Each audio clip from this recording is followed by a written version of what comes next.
അമ്പടി കേമികളെ പ്രായം കുറയ്ക്കാൻ വേണ്ടി മക്കളെ മുറിയിലിട്ട് പൂട്ട കണ്ണട മാറ്റി വയ്ക്കുക. ഇന്ന് ഞാൻ കാണിച്ചു തരാം. തരില്ല ഞാൻ, ഇതാർക്കും തരില്ല. ഇന്ദുന്റെ അടുത്ത കളി. പോയിട്ട് എത്ര നേരം മനുഷ്യ കിട്ടിയോ? കടയായ കട മുഴുവൻ അരിച്ചു പെറുക്കി ഒടുവിൽ ഒരെണ്ണം കിട്ടി. മഹാഭാഗ്യം. എന്റെ ഇന്ദു വെറുതെ കടച്ചവണയൊക്കെ വാരിത്തേച്ച് ഉള്ള ചന്തം കൂടി കളയണ്ട. അസൂയ എല്ലാവർക്കും തോന്നും. ചേട്ടാ സത്യം പറ, എന്നെ ഇപ്പൊ കണ്ട ഒരു പ്രോസ്റ്റിറ്റ്യൂട്ടീവ് ലുക്കില്ലേ?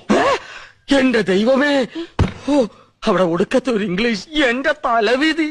എന്റെ ഇംഗ്ലീഷിന് എന്താ കുഴപ്പം? നിങ്ങള് പാന്റും ഷർട്ടും ടൈയോ ഒക്കെ ഇട്ടിട്ട് എപ്പോഴും അങ്ങനത്തെ ഒരു ലുക്കിനെ പറ്റി പറയാറില്ലേ? എടി അത് എക്സിക്യൂട്ടീവ് ലുക്ക്. നീ പറഞ്ഞതിന്റെ അർത്ഥം എന്താണെന്ന് നിനക്കറിയാമോ? ആ ദേ ഒരു അപേക്ഷയുണ്ട്. നീ യമുന റാണിയുടെ മുമ്പിൽ ഇംഗ്ലീഷ് പറയരുത്. പറയുമോ? അത് പിന്നെ ശീലായിപ്പോയി. എന്നാലും പറയൂല. എവിടെയാ അത്? ഇതാ. അയ്യോ, ഇത് നീളം വളരെ കുറഞ്ഞു പോയി. എന്നെ കൊണ്ടൊന്നും പറയിക്കണ്ട.